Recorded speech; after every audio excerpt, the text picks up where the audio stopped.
नमस्कार दोस्तों, real study में आपका स्वागत है। और जो आज का हमारा टॉपिक है वो प्रकाश के एक टॉपिक जो प्रकाश का जो अपवर्तन और परावर्तन है, यानी वो टॉपिक लिया गया जिसमें से हम प्रकाश के अपवर्तन और परावर्तन के जितने भी गुण हैं उनसे बनने वाले क्वेश्चन है वो सब का डिस्कस करेंगे। और एक बात और बता देता हूँ कि इनमें जो आज क्वेश्चन लिए गए हैं वो लगभग सभी परीक्षाओं में पूछे गए क्वेश्चन है, यानी एग्जाम रिव्यू बुक आपको लेने की जरूरत नहीं है, क्योंकि हम सभी जो भी क्वेश्चन की टेस्ट सीरीज शुरू की है उनमें सभी पूछे हुए क्वेश्चन है। तो बिना किसी देरी करते हम फुल एक्सप्लेन के साथ फिजिक्स का ये टॉपिक पूरा करेंगे। तो पहला क्वेश्चन आपके सामने है। क्वेश्चन है प्रकाश की किरण गमन करती है, यानी प्रकाश की किरण, ठीक है, ये लाइट वेव की बात कर रहा है, ए टू बी यानी एक स्थान से दूसरे स्थान पे जाने की, सीधी रेखा में यानी एकदम डायरेक्टली, दूसरी टेढ़ी रेखा में, किसी भी दिशा में, इनमें से कोई नहीं। तो प्रकाश की रेखा है वो हमेशा ही किस रेखा में, किस दिशा में चलती है, हमेशा ही सीधी रेखा में गमन करती है, यानी एक स्थान से दूसरे स्थान पे जाती है तो एकदम सरल रेखा होती है। नेक्स्ट क्वेश्चन की बात करते हैं। प्रकाश का न्यूनतम वेग न्यूनतम होता है, यानी प्रकाश के वेग यानी वेलोसिटी की बात हो रही है यहाँ लाइट के, तो निर्वात में, जल में, वायु में, कांच में। तो ये ध्यान रखना है आपको, जैसे जैसे माध्यम यानी जो पदार्थ है उसका जो घनत्व बढ़ेगा वैसे वैसे क्या है, प्रकाश का वेग कम होता जाएगा। तो याद रखना है, प्रकाश का सबसे ज़्यादा पूछ ले वेग तो सबसे ज़्यादा होता है निर्वात में, और सबसे कम जो क्वेश्चन में पूछा गया है वो क्या है, कांच में। अगर इनमें देखें तो किन में किस टाइप से हम ले तो सबसे ज़्यादा किस में होगा, निर्वात में। किस में होगा, निर्वात में। उसके बाद जो है वो होगा आपका वायु में। किस में होगा, वायु में। उसके बाद किस में होगा, जल में। उसके बाद किस में होगा, कांच में। तो सबसे कम किस में हुआ, कांच में। ऑप्शन अपना कौन सा होगा, डी सही। अगर पूछ ले सबसे ज्यादा होता तो किस में होता है, निर्वात में। नेक्स्ट क्वेश्चन की बात करते हैं। मोटर गाड़ी के चालक के सामने लगा रहता है, मोटर गाड़ी के चालक के सामने लगा रहता है, यानी जो चालक के सामने होता है वो कौन सा दर्पण होता है जिससे उसको क्या है, पीछे का जो भाग है वो दिखाई दे, यानी जो पीछे का भाग है वो दिखाई दे। तो समतल दर्पण, उत्तल दर्पण, अवतल दर्पण और उत्तल लेंस। हमेशा ही ध्यान रखना है, अगर किसी के अंदर कुछ दिखाई देता है वो हमेशा ही किस में दिखाई देता है, दर्पण में। किस में दिखाई देता है, दर्पण में। तो अपना डी ऑप्शन ऐसे ही गलत हो गया। अब क्या है, ये बोल रहा है जो साइड में शीशा लगा होता है ना, जैसे ये कार है इसके साइड में एक छोटा सा शीशा लगा होता है बैक साइड, तो इसका जो होता है वो क्या है, दृश्य क्षेत्र में ज़्यादा चाहिए, तो वो कौन सा होता है, हमेशा ही उत्तल। याद रखना है, अगर बहुत ज़्यादा एरिया लेके देखना यानी दृश्य क्षेत्र ज़्यादा चाहिए तो कौन सा होगा, उत्तल, और दृश्य क्षेत्र कम चाहिए तो कौन सा होगा, अवतल। नेक्स्ट क्वेश्चन की बात करते हैं। मोटर कार के हेडलाइट में किसका प्रयोग होता है, मोटर कार के हेडलाइट में किसका प्रयोग होता है, समतल दर्पण, उत्तल दर्पण, अवतल दर्पण, उत्तल लेंस। तो किस में होता है भी, इसमें कौन सा होता है, मोटर लाइट। अब ध्यान रखना किसकी बात कर रहा है, ये कह रहा है जैसे ये बल्ब है और ये लाइट है, मतलब ठीक है, तो यहाँ पे जो चमकीला वो बना होता है अंदर की तरफ वो कौन सा होता है, तो वो कौन सा होता है, हमेशा ही अवतल दर्पण। कौन सा होता है, अवतल। नेक्स्ट क्वेश्चन की बात करते हैं। समतल दर्पण द्वारा बना प्रतिबिंब होता है वास्तविक, बहुत ही अच्छा क्वेश्चन है, कई बार रिपीट हो चुका है, काल्पनिक, दोनों, इनमें से कोई नहीं। हमेशा ही समतल दर्पण द्वारा क्या बनेगा, काल्पनिक प्रतिबिंब बनेगा। नेक्स्ट क्वेश्चन की बात करते हैं हम। नेक्स्ट क्वेश्चन है, लेंस की क्षमता का एसआई मात्रक होता है डायप्टर, न्यूमैन, लेक्स, एंगस्ट्रॉम।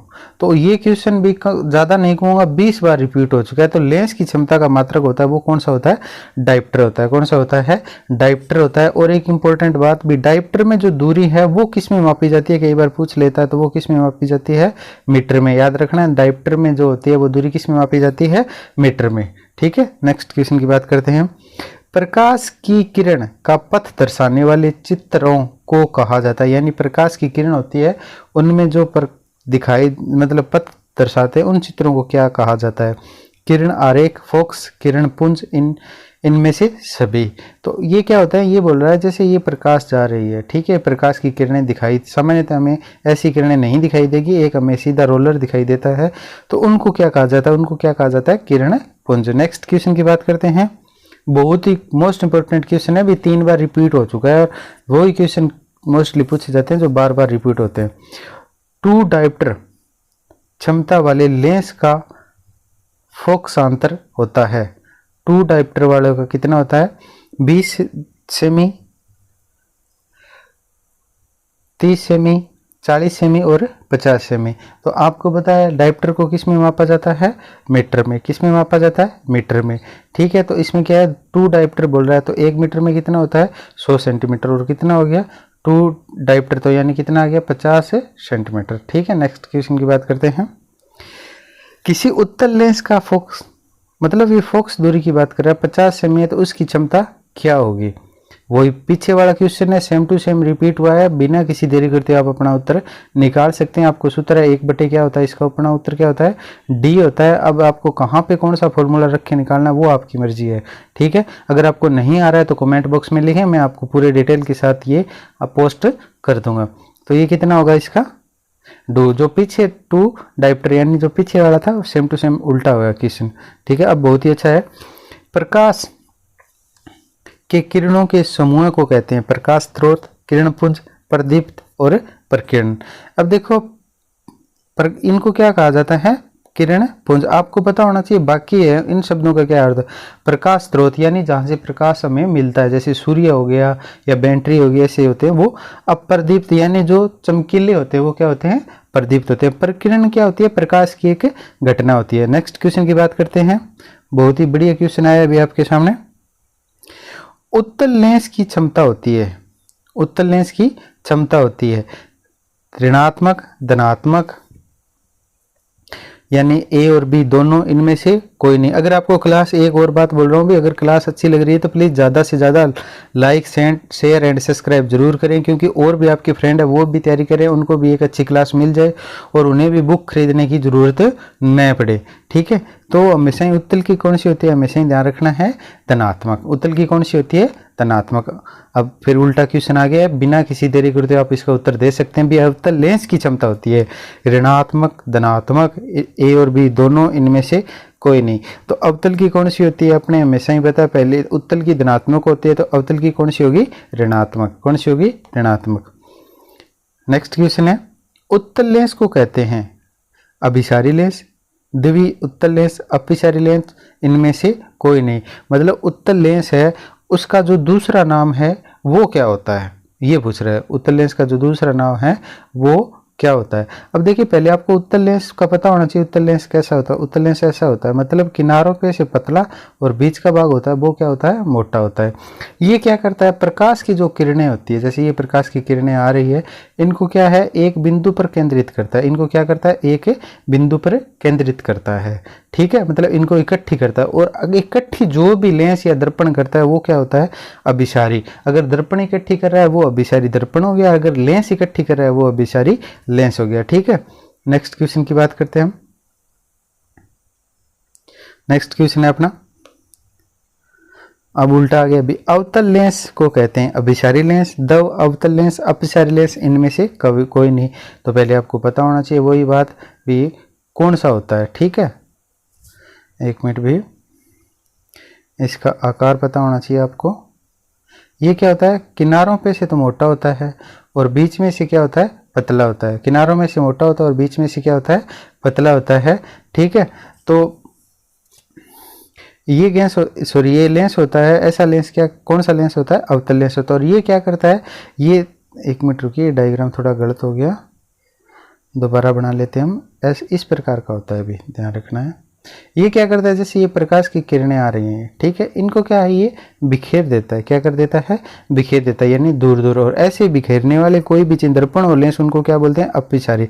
तो इसमें से कौन सा हो गया, ये अपसारी लेंस हो गया। नेक्स्ट क्वेश्चन की बात करते हैं। नेक्स्ट क्वेश्चन है अपना,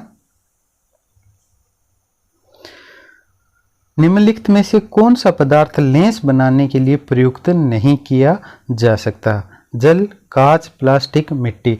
अब आपको पता होना चाहिए भी लेंस क्या होता है, लेंस होता है एक, मतलब लेंस, उससे लेंस वो पदार्थ होते हैं जिनके अंदर से देखा जा सकते हैं। ठीक है, पारदर्शी हो। ठीक है, तो जल से देखा जा सकता है, कांच से देखा जा सकता है, प्लास्टिक से देखा जा सकता है, पर मिट्टी से नहीं देखा जा सकता, मिट्टी के अंदर से नहीं देखा जा सकता। तो अपना ऑप्शन कौन सा हो जाएगा, डी। नेक्स्ट क्वेश्चन की बात करते हैं, किस दर्पण से हमेशा वस्तु से छोटा प्रतिबिंब प्राप्त होता है। बहुत ही अच्छा क्वेश्चन है भी। किस दर्पण से, समतल, उत्तल, अवतल, इनमें से कोई नहीं। और ये क्वेश्चन क्यों पूछा जाता है, कई बार उदाहरण आते हैं भी नाई होता है वो कौन सा लेंस उपयोग में करता है या दर्पण उपयोग में लेता है, डॉक्टर होता है वो कौन सा लेंस और दर्पण उपयोग में लेता है। तो कौन सा होता है इसमें जो अपना होता है वो कौन सा होता है, उत्तल। कौन सा होता है, उत्तल। यानी उत्तल जो दर्पण होता है वो क्या है, वस्तु को आकार क्या कर देता है, छोटा कर। प्रतिबिंब हमेशा क्या होता है, उसका छोटा होता है। ठीक है, और इसका दृश्य क्षेत्र क्या होगा, बड़ा होगा। याद रखना है, उत्तल जो दर्पण है उसका दृश्य क्षेत्र बड़ा होगा और प्रतिबिंब क्या होगा, छोटा होगा। नेक्स्ट क्वेश्चन की बात करते हैं। किसी दर्पण से वस्तु का बड़ा प्रतिबिंब बनता है, मतलब दर्पण से बड़ा प्रतिबिंब, समतल, अवतल, उत्तल, इनमें से कोई नहीं, तो उसका उल्टा हो जाएगा। कौन सा होगा, इसका अपना ऑप्शन कौन सा होगा, बी। नेक्स्ट क्वेश्चन की बात करते हैं। प्रकाश के परावर्तन के कितने नियम है, 1 2 3 4। अब देखिए भी ये बहुत ही अच्छा क्वेश्चन है भी, प्रकाश परावर्तन है उसके कितने नियम है। ठीक है, तो प्रकाश परावर्तन किसे कहते हैं, ये होता है भी, पहले आपको ये पता होना चाहिए, अगर समतल या कोई भी तल पर प्रकाश की किरण आती है और इसके एक साइड में कोई पॉलिश जैसे चांदी या पारे की पॉलिश की, तो टकरा कर वापस उसी में मतलब उसी माध्यम में वापस चला जाए, तो इसे क्या कहते हैं, प्रकाश का परावर्तन। क्या कहते हैं इसको, प्रकाश का परावर्तन। अब परावर्तन होते हैं दो प्रकार के। कितने प्रकार के होते हैं, दो प्रकार के। एक होता है सम्मित परावर्तन और एक होता है विसरित। यानी सम्मित मतलब जितने एक जैसे कोण बने, और विसरित मतलब असमतल सतह पे बनने वाला। नेक्स्ट क्वेश्चन की बात करते हैं। अगर वीडियो अच्छी लग रही है तो please like, share and subscribe करना न भूलें। जब प्रकाश की किरण हवा से कांच में प्रवेश करती है तो मुड़ जाती है, मतलब हवा से, ये मान लीजिए ये बोल रहा है ये कांच है, ये हवा है, ये आ रही है, ठीक है, और ये क्या है, इसका अभिलंब है। क्या है, ये अभिलंब है। जब प्रकाश की किरण हवा से कांच में प्रवेश करती है तो मुड़ जाती है। अब देखिए हवा से कांच में प्रवेश करेगी तो इसका वेग क्या हो जाएगा, कम हो जाएगा। इसका वेग क्या हो जाएगा, कम हो जाएगा। तो ये अभिलंब की ओर क्या हो जाएगी, झुक जाएगी। अभिलंब की ओर झुक जाएगी, यानी अभिलंब की क्या होगी, निकट होगी। नेक्स्ट क्वेश्चन की बात करते हैं। फोटोग्राफी कैमरे का अभिदर्शक, यानी जो फोटोग्राफी कैमरा होता है उसमें जो लेंस होता है वो कौन सा होता है, उत्तल लेंस होता है या अवतल लेंस होता है। ठीक है, उत्तल दर्पण होता है या अवतल दर्पण होता है। तो कौन सा होता है, वो उत्तल लेंस होता है। उम्मीद करता हूँ आपको क्लास अच्छी लगी होगी, तो प्लीज़ ज़्यादा से ज़्यादा शेयर, लाइक एंड सब्सक्राइब करना न भूलें। मिलते हैं नेक्स्ट क्लास में। Thank you for watching.